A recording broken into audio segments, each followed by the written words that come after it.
390.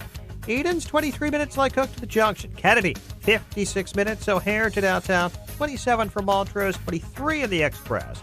Stevenson, an hour and 4 minutes, 355 to Lakeshore Drive. Bryant, 45 minutes, 95th to downtown. I-57, 20 minutes, 90 to the Merge Bishop Ford, 41. Seeing delays on southbound 53 from Palatine Road to Kirchhoff, the Adams Tollway to Irving Park after a crash. Northbound Veterans Memorial to Fountain of St. Charles, Army Trail to 290. I'm Jim Talamonte on AM 560 The Answer. Chicago's Morning Answer continues next. Your official Chicagoland weather forecast from the 1 Hour Heating and Air Conditioning Weather Center and our meteorologist Steve Williams. Breezy day today, clouds and sun, the high 42. It'll be clear tonight, low 28. And then clouds and sunshine tomorrow, the high 42. Friday and Saturday, mostly sunny, the high Friday 36. Saturday's high at 41. I'm Steve Williams on AM 560, The Answer. 32 at O'Hare. Next news, 8:30. Chicago's Morning Answer with Dan and Amy continues next on AM 560, The Answer. Watch today's show live right now on the Income Store live video stream at 560theanswer.com. This is Chicago's Morning Answer with Dan Proft and Amy Jacobson on AM 560, The Answer.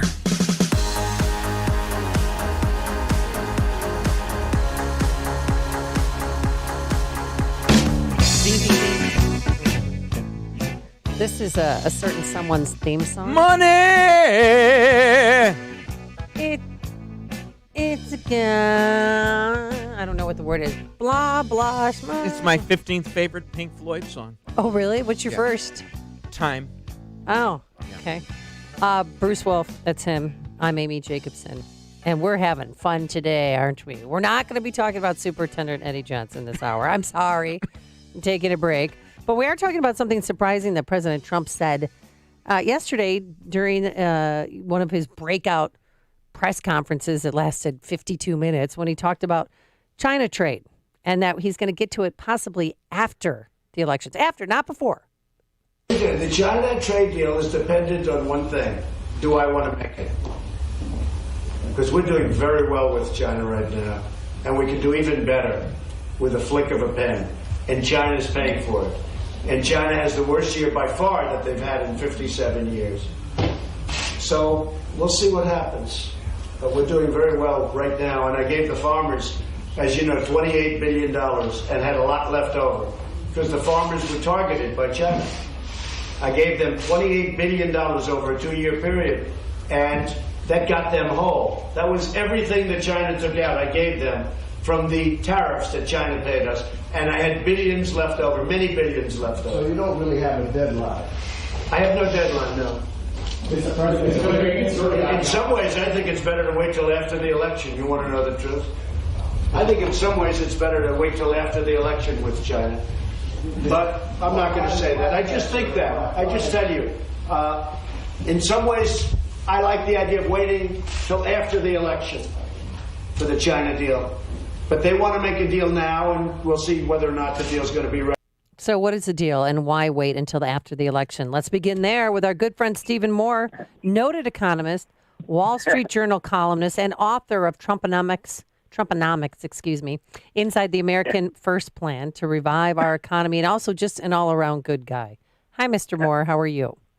Hi, Amy. Hi, Bruce. Good to be with you guys. By the way, the markets didn't like what Trump said yesterday at all. No. Big decline in the NASDAQ, the S&P, and the Dow Jones when those words left Donald Trump's mouth.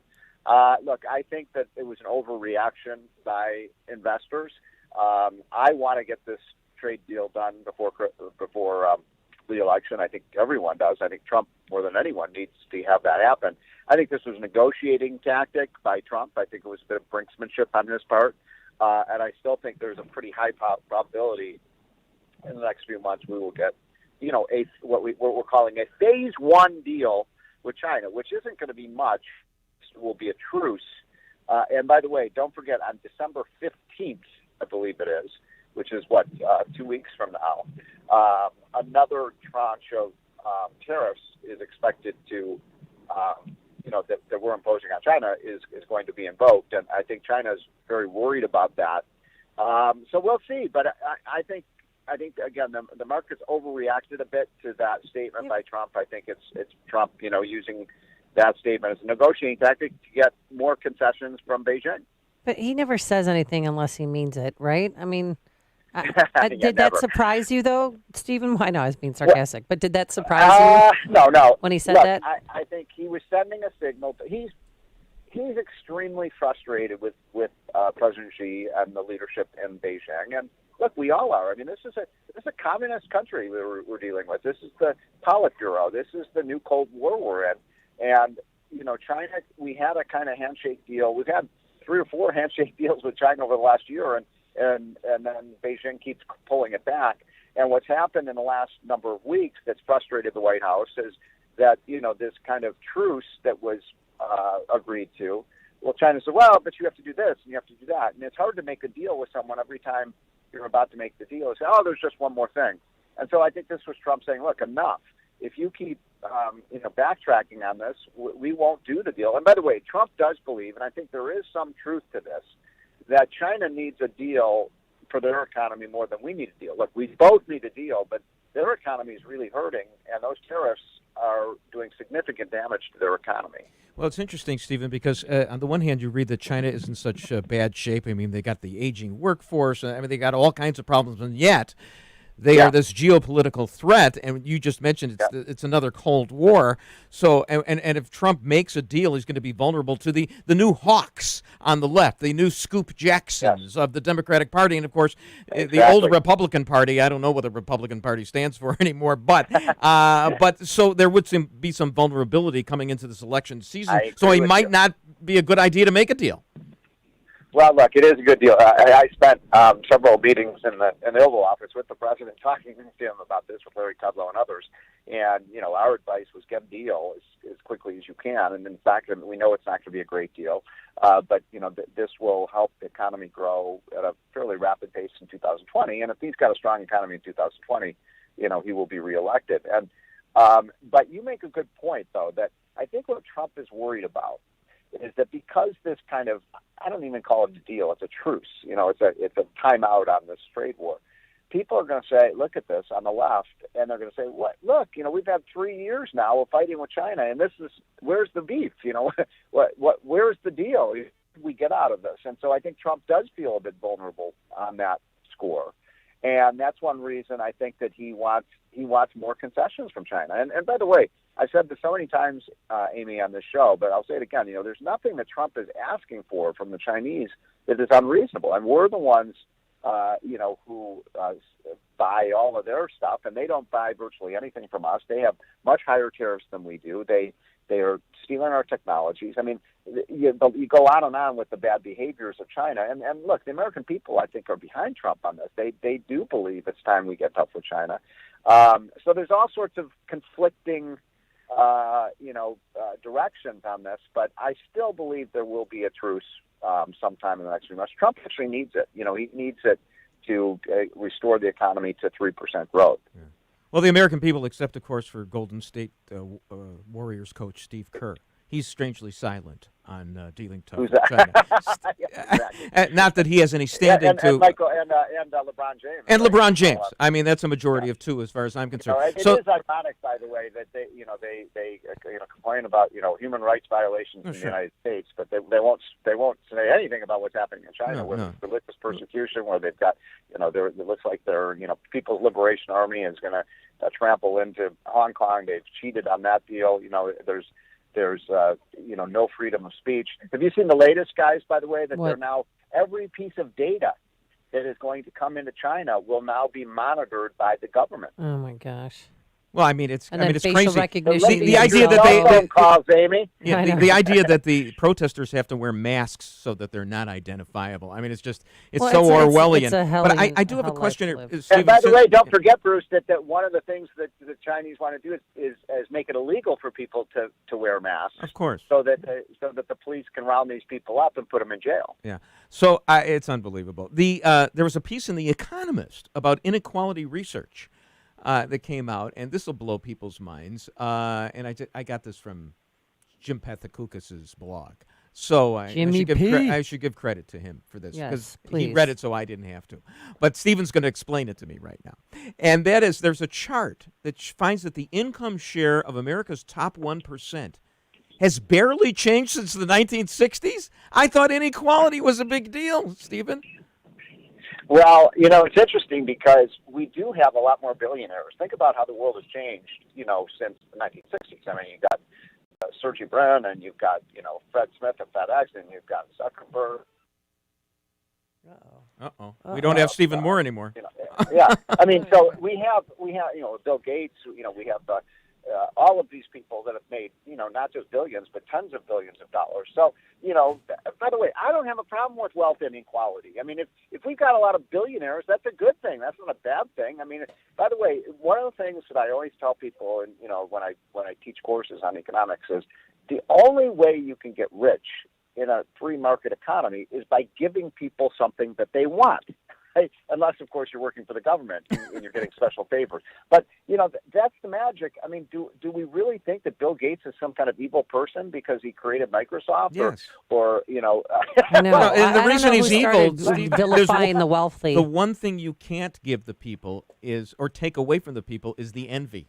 I mean, it's all about the envy. We know that. When nobody likes somebody who's got $1 more, let alone $1 billion more than he has. Yeah, and greed. By the way, the last time I checked, greed and envy were two of the 7 deadly sins. So, but what I care about is, and I think the left has this so confused. And my buddy Art Laffer says this all the time. A economy that works tries to make poor people rich. It doesn't try to make rich people poor. And if you read what Elizabeth Warren and Bernie Sanders and so on are saying about their wealth taxes, they're saying they don't want the wealth taxes. They actually want the wealth taxes just to make rich people poor. I mean, that's just they know that nothing good is going to come from the economy. But Stephen, here's the problem. Make rich people poor. Stephen, the problem is that for a dumb guy like me, who did go to Northwestern, and by the way, kudos to Northwestern. Right? Yeah, well, kudos to Northwestern, our alma mater, for beating Illinois. Okay, yay, wee. Okay, but I can't distinguish. I'm having a hard time distinguishing between Marco Rubio and Elizabeth Warren now. I mean, Rubio, whom I voted for in the Illinois primary a couple of years ago. I mean, he's sounding like compassionate conservatism. All those oxymorons. Yeah, exactly. I was going to say that. A kinder and gentler capitalism. And, yeah. I did read that speech and listen to that speech that he gave, and it was gobbledygook. It was basically saying, free market capitalism is good, but we just need less of it. Come on. I mean, really. I mean, it's basically capitalism light. And, obviously, by the way, we're not supposed to use the word capitalism anymore, by the way. We're supposed to call that free market and free enterprise and that kind of thing because it plays much better. It's interesting, those polls that show 52% of young people want socialism. When you ask them, do you want freedom or socialism, 80% say they want freedom. So we have to change our terminology, because a lot of people have no idea what so they don't learn anything in school. I mean, they don't know what socialism is. They think socialism is compassion and kindness. Right. Absolutely. And they think Republicans are evil. That's why my kids give me the stink Some eye. of them are. No. And so are some of the socialists. Last question for you before we let you get on with your busy day. What are you wearing today when you watch the House Judiciary Committee hearings? What am I wearing? Jeez. That came out wrong. Where are you going to be watching it? Where?